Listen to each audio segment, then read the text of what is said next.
네, 오늘은 다윗의 용사들 이제 마지막 부분을 이제 보게 되는데요. 사무엘하 23장 24절에서 39절까지 말씀입니다. 다윗의 사람들 세 번째 시간 함께 말씀을 살펴보겠습니다. 오늘 본문 말씀을 보면 이제 다윗의 나머지 이제 첫 번째 3인 그리고 두 번째 3인에 이어서 30명의 지휘관들의 이름이 소개되고 있습니다.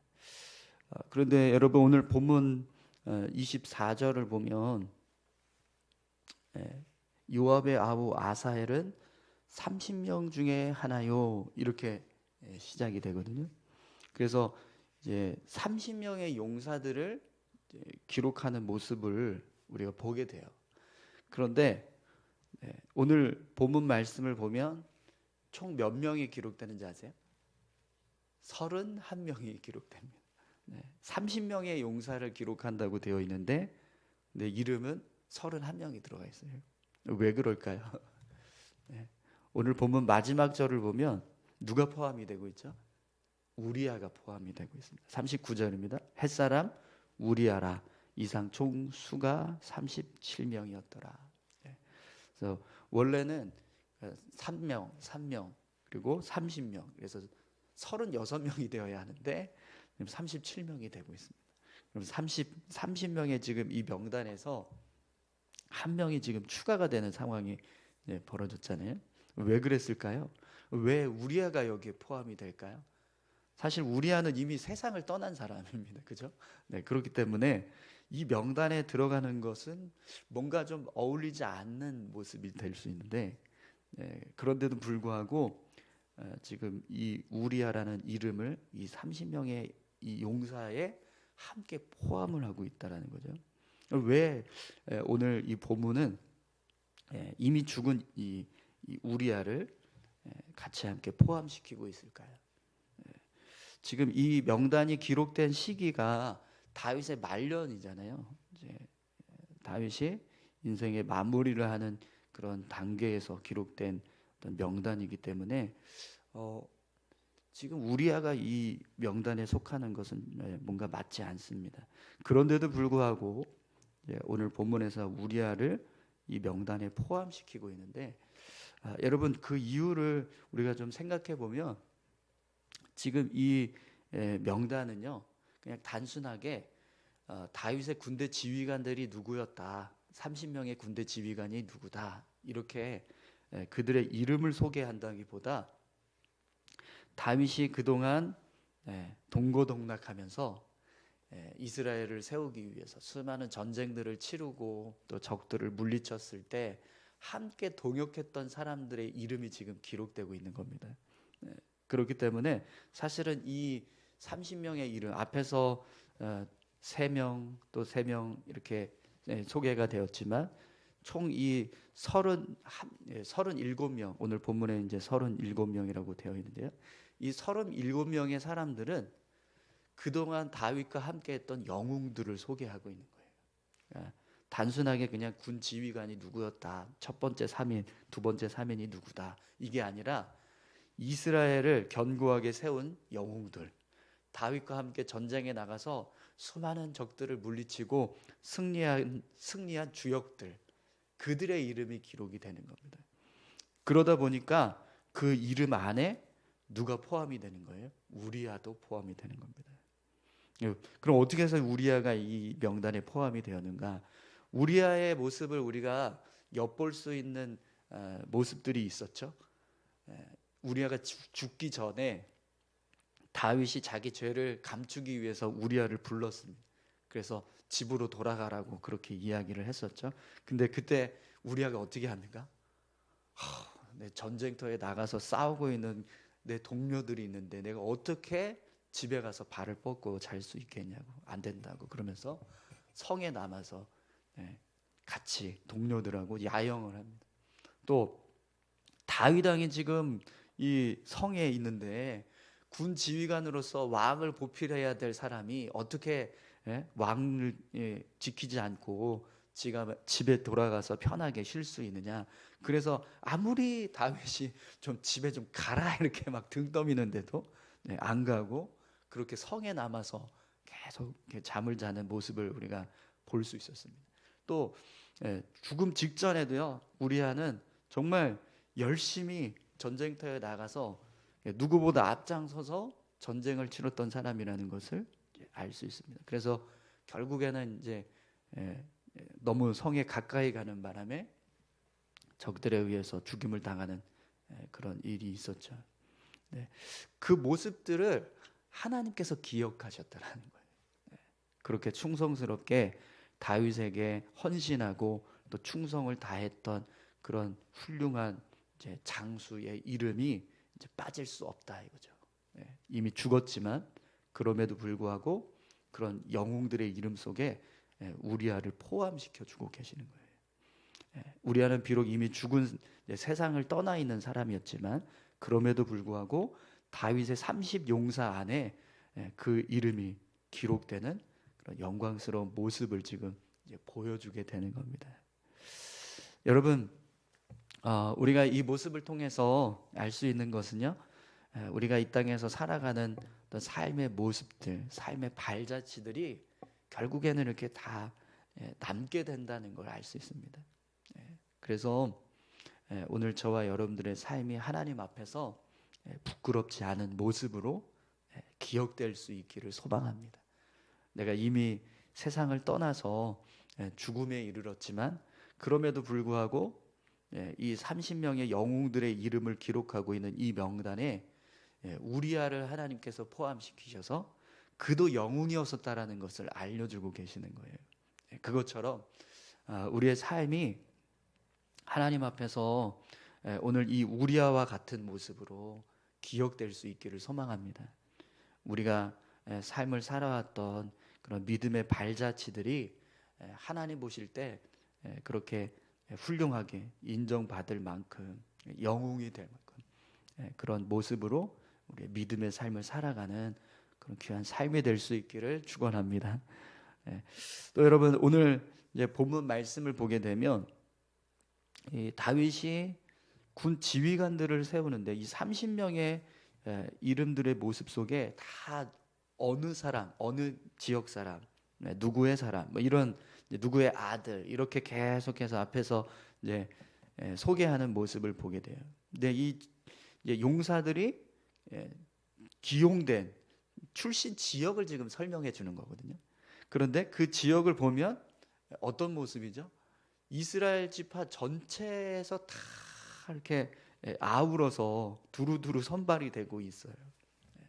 베들레헴, 하롯, 발디, 드고와, 아나돗, 후사, 아호와, 느도바, 베냐민, 베냐민에서도 특히 기브아 사람, 가하스 시냇가에 사는 사람, 아르바, 바르훔, 살본, 하랄, 아랄, 마가, 길로, 갈멜, 아랍, 소바, 갓, 암몬, 부에롯, 이델, 헷 이렇게 여러 지역에서 다윗의 이 용사들 30인의 용사들이 등용되고 있다라는 것을 알 수 있습니다.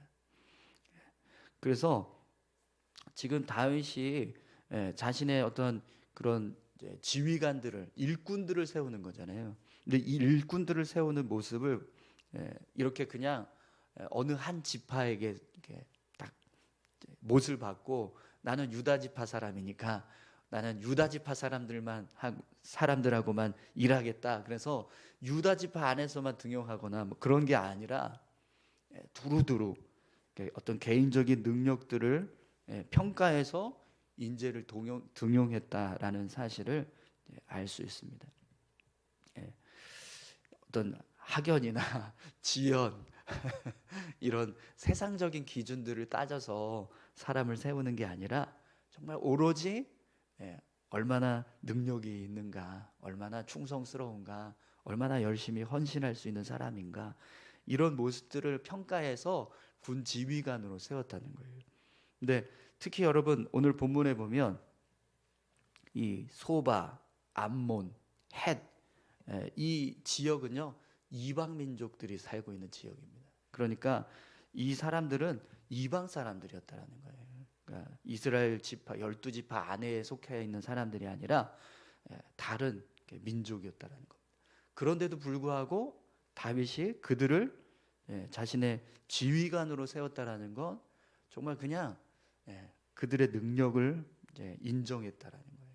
어떤 출신이나 배경 이런 모습들을 따지지 않고 그렇게 사람들을 등용했다라는 거죠. 또 오늘 본문에 보면 기브아 사람이 선택이 됐잖아요. 기브아 사람이 세워졌는데 여러분 기브아 사람이 어떤 사람이죠? 사울왕의 가문 사람인 거예요. 사울왕 가문. 기브아 이 사울왕이 기브아 출신이거든요. 베냐민 자손에 속한 기브아 사람이라는 건 결국 사울왕 가문 출신이라는 겁니다. 사울왕 가문은 다윗의 가문으로 생각을 한다면 원수잖아요. 원수. 완전 원수지간이잖아요. 그런 원수지간인데도 불구하고 그거에 대해서 전혀 어떤 다윗은 꺼리끼는 마음이 없었다라는 겁니다. 그만큼 다윗이 사람을 등용할 때 어떤 인간적인 어떤 기준들을 앞세워서 그냥 세운 것이 아니라 편파적으로 막 인재를 등용하는 그런 모습이 아니라 개개인의 능력과 어떤 충성심을 겸비한 인재들을 두루 등용시켰다라는 것을 알게 됩니다. 그래서 여러분 이 모습을 통해서 우리가 알 수 있는 것은요, 하나님께서 사람을 세우실 때 어떤 모습으로 사람을 세우는가, 하나님이 일꾼을 세울 때 어떤 사람을 세우시는가, 그 모습을 우리가 이 모습을 다윗이 사람들을 세운 모습을 통해서 우리가 엿볼 수 있습니다. 하나님은요 어떤 세상적인 어떤 능력이나 학벌 아니면 뭐 혈연, 지연 이런 거를 따져서 사람을 세우시지 않으세요. 단지 믿음이 있느냐, 하나님 앞에서 헌신된 모습이 있느냐, 그 모습을 보시고 사람을 세우신다는 거죠. 그럼 왜 하나님께서 믿음과 헌신됨만 보실까요? 여러분 하나님께서 세우시는 일꾼들은요 누가 능력을 부어주십니까? 하나님이 능력을 주세요. 하나님께서 일꾼으로 세우시면 그 일꾼을 통해서 일하실 수 있는 능력도 부어주신다는 거죠. 그렇기 때문에 일꾼으로 세워진 자가 무슨 능력이 있느냐, 어떤 일을 할 수 있느냐, 뭔가 이렇게 더 이렇게 풍성한 뭔가가 있느냐, 그건 사실 중요하지 않아요. 왜냐하면 하나님이 부어주시면 되거든요. 그걸. 뭐 재력이 필요하다 그러면 재력을 하나님이 부어주시는 겁니다. 그럼 그 재력을 부어주시는 재력을 가지고 일하면 되고, 지혜가 필요하다 그러면 하나님이 지혜 부어주시면 그 지혜를 가지고 일하면 되는 거예요. 그렇기 때문에 능력은 하나님께로부터 오니까 어떤 능력을 가지고 있느냐는 중요하지 않아요. 대신에 뭐가 필요합니까? 그런 하나님의 능력이 부어질 수 있는 믿음이 필요합니다. 하나님께서 내게 능력 주신다, 그리고 그 능력을 내가 힘입어서 일할 수 있다라고 하는 하나님을 신뢰하고 의지할 수 있는 믿음이 있어야 하나님의 능력을 부여받기 때문에 그렇습니다. 그래서 사람을 세울 때, 하나님의 일꾼을 세울 때요, 가장 중요한 기준은요, 믿음이 있느냐, 하나님을 신뢰하느냐. 또 한 가지 기준은요, 하나님 앞에서 충성하는 사람인가요? 하나님을 위해서 헌신할 수 있는 사람인가요? 왜 그러냐면 여러분 하나님이 일꾼을 세우실 때 일꾼을 세우시는 목적이 뭘까요? 하나님의 뜻을 이루어가는 삶을 살게 하시기 위해서입니다. 그런데 하나님의 뜻을 이루기 위해서 헌신하는 사람이 아니라 그냥 자기의 어떤 유익을 얻고 자신의 욕망을 채우기 위해서 일하는 사람을 세우게 된다면 하나님의 뜻이 아닌 자기 뜻을 이루게 될 거 아니에요?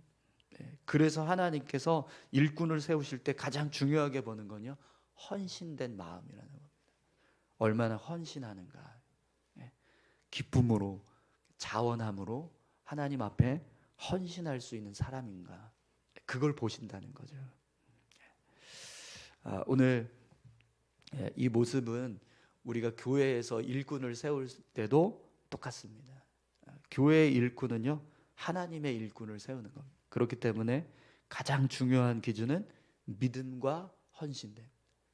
얼마나 하나님을 신뢰하는 믿음이 있는가, 얼마나 하나님 앞에 헌신할 수 있는가요.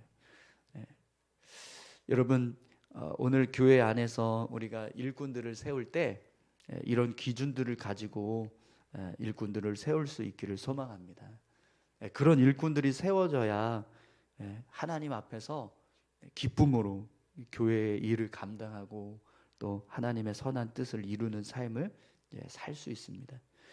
자신의 유익이나 욕심을 위해서 일하는 사람이 아니라 온전히 정말 하나님께 영광을 돌리고 또 하나님을 위해서 일할 수 있는 사람들이 세워져야 교회가 더 든든하게 서갈 수 있겠죠. 우리 교회가 사람들을 세울 때, 일꾼들을 세울 때 그런 기준들을 가지고 사람들을 세울 수 있기를 소망합니다. 뿐만 아니라 여러분, 그러면 우리가 하나님 앞에서 일꾼 되려면 어떻게 하면 될까요? 그런 믿음을 세우고 하나님 앞에 헌신된 모습으로 서게 되면 하나님께서 우리를 내가 마음이 없어도, 그러니까 저는 괜찮습니다 이런 마음이 있어도 하나님이 알아서 세우신다는 거예요. 너가 필요하다 그래서 부르신다는 겁니다. 그러니까 여러분, 그렇게 하나님으로부터 이렇게 쓰임 받을 수 있는 그런 믿음의 사람, 헌신된 사람들 다 되시기를 소망합니다. 하나님 앞에서 여러분 그렇게 쓰임 받는 것 얼마나 귀한 일입니까? 우리가 인생을 살아가는데 그냥 세상에서만 이름을 알려지고 세상에서만 사람들로부터 인정받는 그런 모습이 아니라 하나님께 인정을 받고 하나님으로부터 쓰임을 받았다. 그것은요, 그 어떤 것보다 더 귀한 모습이 될 줄 믿습니다. 그러니까 세상에서 막 잘 나가고 있으니까 난 괜찮습니다. 그러지 마시고요. 하나님 앞에서 잘 나가는 사람 되시기 바랍니다. 네. 여러분들의 자녀들이 하나님 앞에서 그렇게 정말 귀하게 쓰임받는 자녀들이 될 수 있도록 기도하시기 바랍니다. 오늘 이 말씀 앞에서도 잠깐 말씀을 드렸지만 이 30인의 명단은 믿음의, 그러니까 다윗에게는 영웅들, 이스라엘의 영웅들인 거예요. 영웅들. 그것처럼 여러분 울산 수암교회 믿음의 영웅들이 다 되시기를 축원합니다. 네.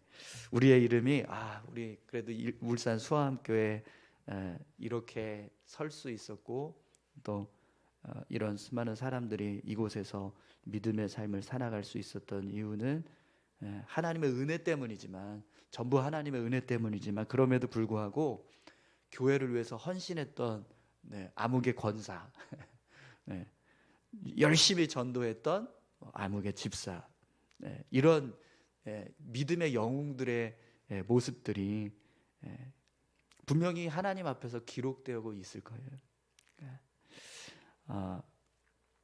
특별히 직분을 가지고 계신 분들, 또 어떤 사명을 감당하고 계시는 우리 12개 목장의 목자들이 계신데, 여러분들이 그 목장에서 열심히 충성하고 또 목원들을 세울 때 그 모습이 하나님 앞에서는요 이렇게 비춰지게 될 겁니다. 나중에 다 맞춰지고 다 끝났을 때, 이제 다 목자로서의 사명 다 감당하고 끝났을 때 이렇게 이름이 수고했다, 죽어도 다시 이름이 거론되는 우리와 같이 다시 회자되면서 믿음의 영웅에 포함시켜 드리는 그런 모습이 되셨으면 좋겠습니다. 우리 같이 함께 기도하실까요? 오늘까지 해서 3번에 걸쳐서 우리가 다윗의 용사들, 다윗의 사람들의 이름을 같이 함께 살펴봤는데, 소망하고 또 기대하는 그런 모습도 있고, 또 우리가 본받아야 될 모습, 또 우리가 서야 될 모습들, 그런 모습들을 우리가 함께 살펴봤습니다. 여러분 신앙생활 할 때 이런 이제 다윗의 용사들과 같은 모습으로 우리가 하나님 앞에서 믿음의 삶을 살아갈 수 있게 해달라고, 또 우리 자녀들이 하나님 보시기에 이런 귀한 믿음의 백성들로 서서 하나님 앞에 쓰임 받는 자녀들 될 수 있게 해달라고 그렇게 같이 기도하셨으면 좋겠습니다. 우리 다 같이 함께 기도하겠습니다. 하나님 아버지 감사합니다. 언젠가 우리가 주님 앞에 섰을 때 우리의 삶의 모습들이 다 이렇게 평가될 텐데 그때 하나님 보시기에 정말 잘했다, 충성스럽게